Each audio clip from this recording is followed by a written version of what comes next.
O grande mérito do Jesus, para mim, é esse. Ele chega no Flamengo, primeira coisa que ele faz quando chega no Flamengo, comprar um livro para conhecer a história do clube, a cultura do clube. Entendi como funciona aqui dentro. Agora quero conhecer os jogadores. Próximo passo, não vou pegar o meu esquema e tentar moldar para os jogadores. Eu vou pegar os jogadores e moldar o meu esquema a eles. Então ele foi pegando os melhores jogadores do time e montando o esquema. Porque se jogasse como hoje, a defesa do Flamengo fica muito exposta, ela não joga sempre em bloco alto, se joga sem o bloco alto e os jogadores evidentemente mordendo muito lá na frente, o Maria toma a bola nas costas o tempo todo porque ele era um zagueiro lento. Quando não funcionou, 3-0 Bahia. Né? E depois passou a funcionar. Então é aquilo que você falou, futebol é simples. É o cara ver o seguinte, o que eu tenho de material humano e o que eu posso, para mim, quando eu contrato um treinador, não é para ele jogar numa caixinha fechada. Ainda mais no elenco recheado como o Flamengo tem hoje, o que tem de material humano aqui, o que você pode fazer com esse material humano. Por exemplo, a gente está num momento de desfalque. Né? Na minha concepção, o Flamengo, onde tem o setor mais ou menos sofrido nesse momento, é o defensivo. O Flamengo podia estar muito bem preparado para jogar com 3 zagueiros e com bastante qualidade, sem perder a ofensividade. Não, por quê? Porque quando a gente senta aqui à mesa, o pessoal fala, mas o Tite... Não, mas se o Tite é um grande treinador, ele vai pegar o que ele tem de melhor e adaptar para jogar da melhor forma possível. E não tentar adequar o jogador ao esquema dele. Para mim, o erro começa aí. Começa a tirar a simplicidade do jogo, que é olhar o atleta e o que ele faz de melhor, como eu adapto ele no time. Porque se você for ver o próprio Guardiola, ele tem laterais muito bons no time dele, mas ele, pro esquema de jogo dele, para concepção, para aquilo funcionar bem, as outras características dos ofensivos se destacarem mais, ele precisa, às vezes, jogar com mais um zagueiro, priorizar um zagueiro na esquerda ou na direita, e faz o esquema. Mas significa que o cara que sai do time é ruim? Não. Ele vai moldando de acordo com a necessidade. E não é o esquema imutável. Isso para mim não existe, cara.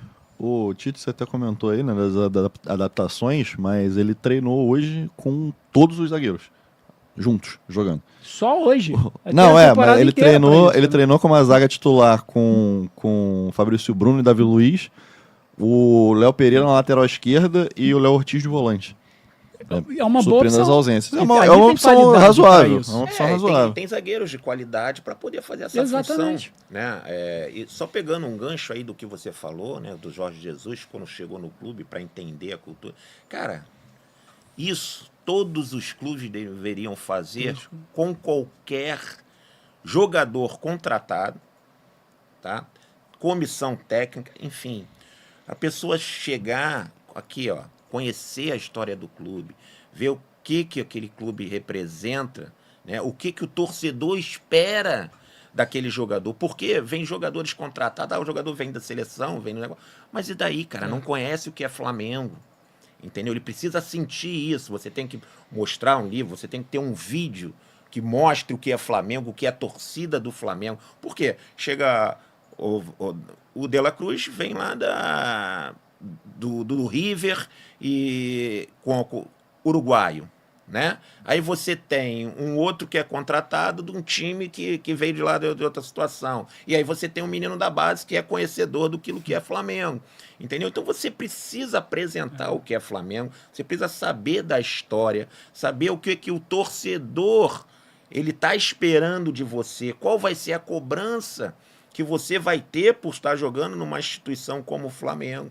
Então, cara, isso os clubes deveriam fazer, clubes que na Europa fazem. Eles botam sempre um ídolo, né, para estar apresentando, para estar mostrando. O Benfica, tempos atrás, era o Luizão, que o zagueiro, passou muito tempo, referência. Então, ele apresentava. O jogador era contratado, apresentava, né, cara, a história, para o cara saber. E isso é de fundamental importância. Entendeu? O que o Abel faz no Palmeiras, quando ele chegou lá, botou o Avante e tal, foi conhecer a história, cara. Porque se você não conhecer o DNA daquele clube, daquela instituição, ela perdeu a identidade. E aí volta naquela situação que a gente está falando. O torcedor não compra aquilo ali.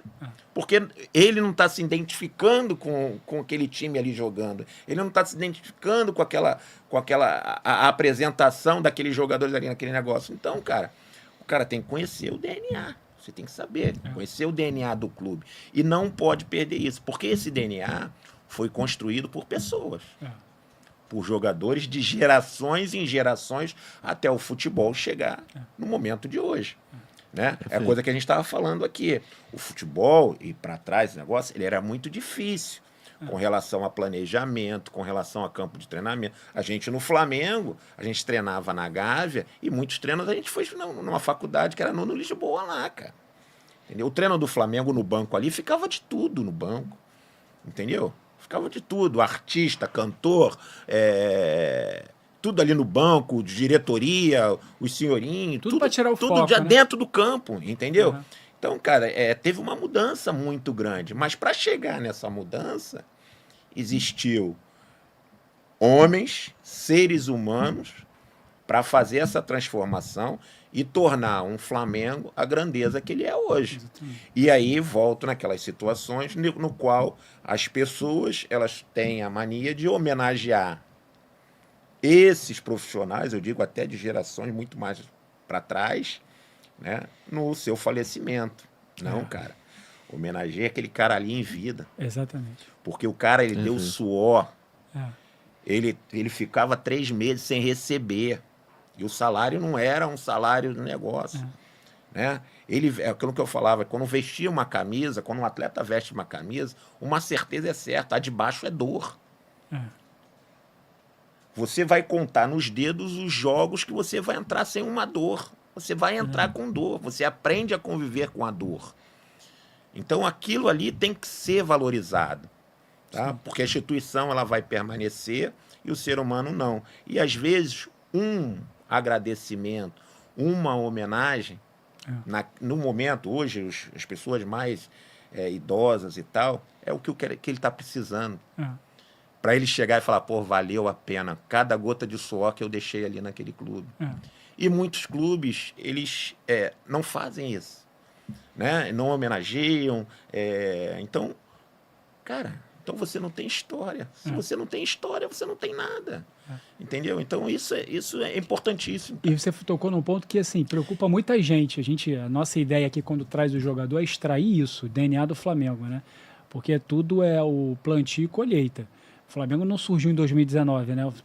Houve toda uma preparação, crises, brigas políticas, etc., para chegar num Flamengo que, óbvio, a disputa política sempre vai existir, mas num ambiente propício para o Flamengo dar o seu máximo, né? Que a partir de 2019 o Flamengo deslancha, mas também cria um dilema aí. Você tem geração de torcedor, e aí mistura com a questão um pouquinho social também, uma geração que não lê coisa nenhuma, não está interessada em ler nada, então uma geração que não conhece a história do clube. E aí, naturalmente, o jogador que conquista de agora para frente vira rapidamente ídolo, porque se eu não conheço a história do clube, qualquer um que aparecer aqui e fizer a mínima festa vira ídolo. Né? E não é o ganhar que faz o ídolo. Para mim é o comportamento dentro e fora de campo. Por exemplo, o Rondinelli. Se a gente for botar um Rondinelli, aquela geração de 80 que conquistou muito, ele acabou não pegando ela toda, né? Foi o início ali, depois ele encerra. E essa geração que ganhou muito, aí pode pegar Gabriel, qualquer outro cara lá que conquistou muito. Eu não consigo ver nenhum desses caras maior que o Rondinelli, porque ele forjou a cultura do clube, aquilo que você falou. A instituição sempre é maior que o atleta, mas tem atletas que ficam marcados eternamente. Por quê? Porque para mim, mudar a cultura de um clube é muito mais importante do que você ganhar o título pelo clube. Por quê? Para o jogador, não. Evidentemente, para aquele momento, o título é importante, como você falou, só a vitória faz o cara crescer profissionalmente. Mas tem jogador que ganha pouco e se dedica tanto àquele clube e que nenhum título vai fazer esquecer aquilo que ele fez pelo clube. O Rondinelli nunca vai ser esquecido. É o deus da raça. Foi ele que trouxe esse DNA de que você falou de um Charles Guerreiro num treino, dar 3 carrinhos e virar ídolo por isso. Né? E ele, obviamente, não é que o Charles Guerreiro não tinha qualidade, tinha, mas chega num ambiente onde ele claramente está desconfortável, ninguém o conhece, num clube do porte do Flamengo, o que eu vou fazer para conquistar essa torcida? Acaba conquistando aí, fica mais fácil para ele desempenhar o trabalho dele. Então, o grande dilema hoje que o Flamengo vive para mim você tem uma geração de torcedores que não lê, não sabe nada, essa geração nova sabe nada do que é o Flamengo. Hoje é tudo muito rápido. Muito rápido. Cara. E ao mesmo tempo... A memória curta e tudo muito rápido. A gente exatamente. Quer fazer tudo e ao mesmo no modo tempo, 2, né, cara? o dinheiro que o Flamengo tem hoje, o poder financeiro que o Flamengo tem, então o dilema, a garotada que não conhece, essa geração nova de torcedor que não conhece a história do clube, também não está afim de conhecer, e acho que esse tipo de programa é pra gente trazer isso, não gosta de ler? Pelo menos escuta. Claro. Escuta o que os caras estão falando. E o outro dilema é a questão financeira. O Flamengo atingiu um patamar financeiro que daqui a pouco ele vai ter o jogador que ele quiser. Só que isso faz com que o garoto da base perca espaço. E aí, quando a gente fala de uma torcida que não conhece a cultura do clube e um menino da base, que muitas vezes já também não conhece essa cultura, mas pelo menos ele tem a vivência do clube e vai embora muito cedo, ele não divide com esse medalhão que vem, que é uma simbiose. O medalhão vem para trazer a qualidade, a experiência, a tranquilidade, né? E o garoto vem para trazer o ambiente, o conhecimento do clube, a cultura, como aquele clube funciona. Isso se junta dentro de campo e tá o resultado. 92 é a prova disso. O Flamengo perdendo isso. Então, a gente está num momento em que o Flamengo está numa ascendência financeira muito grande, mas na minha concepção o Flamengo está perdendo o seu DNA. Qual é o dilema maior aí? É que com o tempo os clubes vão se estruturar em SAFs financeiramente. O Flamengo e o Palmeiras estão obrigando os outros clubes a irem para esse caminho. Então pode demorar mais uns 10, 15, talvez 5 anos, não sei quanto tempo. Vamos voltar a ter uma disputa dentro de campo, porque isso vai se nivelar de alguma forma. O cara que quer ser... Sou o terceiro reserva do Flamengo ganhando muito bem, eu posso ser reserva titular do Botafogo ganhando muito bem também. Então o cara quer jogar, ele vai para o clube onde ele tem esse espaço. Então a disputa aos pouquinhos está voltando a acontecer. Qual é a questão aí? Nesse momento eu vou ter um Flamengo com outros clubes estruturados voltando a disputar e o Flamengo ter perdido seu DNA. Isso para mim é perigosíssimo. Eu acho assim, voltando só naquilo que você falou, eu tenho que no futebol a gente aprende muito mais nas derrotas do que propriamente nas vitórias. Sim. As vitórias, elas apagam muitas coisas que foram feitas erradas, em todos os setores. Verdade. Desde o planejamento, desde as contratações, mas chegou naquele título ali, então apagou tudo que foi feito de errado. Na derrota, não. Ela é dolorida, ela é sofrida, e você vai ver em que foi, aonde foi o erro, em que você está errando, né? Para você evoluir, para você melhorar. Então, o futebol a gente aprende muito mais nas derrotas do que propriamente nas vitórias. Que nas vitórias são os momentos de euforia e apaga tudo, tudo aquilo que a gente fez de errado, né? Porque isso acontece. E falando do Flamengo, né, é aquilo que eu falo, o Flamengo ele não pode perder o DNA. O Flamengo hoje, né, tem hoje no Brasil, né, junto do Palmeiras, mas o Flamengo acima, né, é o clube mais bem estruturado em todos os setores. Hoje todo jogador, né, almeja jogar no Flamengo, né, porque a estrutura que o Flamengo proporciona para o jogador de trabalho, né, a instituição Flamengo, a exposição que o Flamengo tem, o patamar que o Flamengo te eleva, né? Recebendo em dia, bem, e morar no Rio de Janeiro, todo mundo. Cara, é o cenário perfeito. E você vai estar disputando todos os títulos, a maioria dos títulos, as competições, né? As possibilidades elas são enormes, né? E tendo premiação entrando. Sim. Então, hoje é o melhor cenário para os jogadores. Hoje seria você atuar no Flamengo, né? O que eu vejo o Flamengo é a questão, eles contratam, ele tem condições hoje de ir lá e contratar os melhores, mas o trabalho que tem que ser realizado na base, a oportunidade para esses jogadores da base, aí volta naquilo que eu te falei, no Sub-23, para você montar uma equipe do Sub-23, o Flamengo já teria que estar disputando um campeonato regional com a tua com uma equipe Sub-23. Tem isso, né? Barcelona, né? O Vini Júnior foi para B, cara. Entendeu? Então, quer dizer, o Vini Júnior não estava preparado para ir para o Real Madrid jogando aqui no Flamengo, tendo destaque aqui já no Flamengo. Sim. Então, tem essa etapa de maturação, cara. Entendeu? Então, isso, a gente aqui gosta de copiar muito os europeus nessa situação. Mas por que não copia isso? Que é bom, que é importante para os nossos jogadores, para a maturação dos nossos jogadores. O Flamengo vai jogar um campeonato carioca, aquele jogador, ele tem a oportunidade de demonstrar o seu valor. Né? Quantos os jogadores que a gente nem sabia que existia, mas com a pandemia, né? Muitos jogadores foram infectados e depois teve que jogar com a equipe da base, né? Aumentou para 5 substituições. Por Palmeiras, e contra o Palmeiras, principalmente, jogou com uma garotada. E ali surgiu vários, jogadores, né, cara? Que aí foi o zagueiro foi pro Bragantino. O Natan, né? O Natan, e, enfim, outros jogadores foram...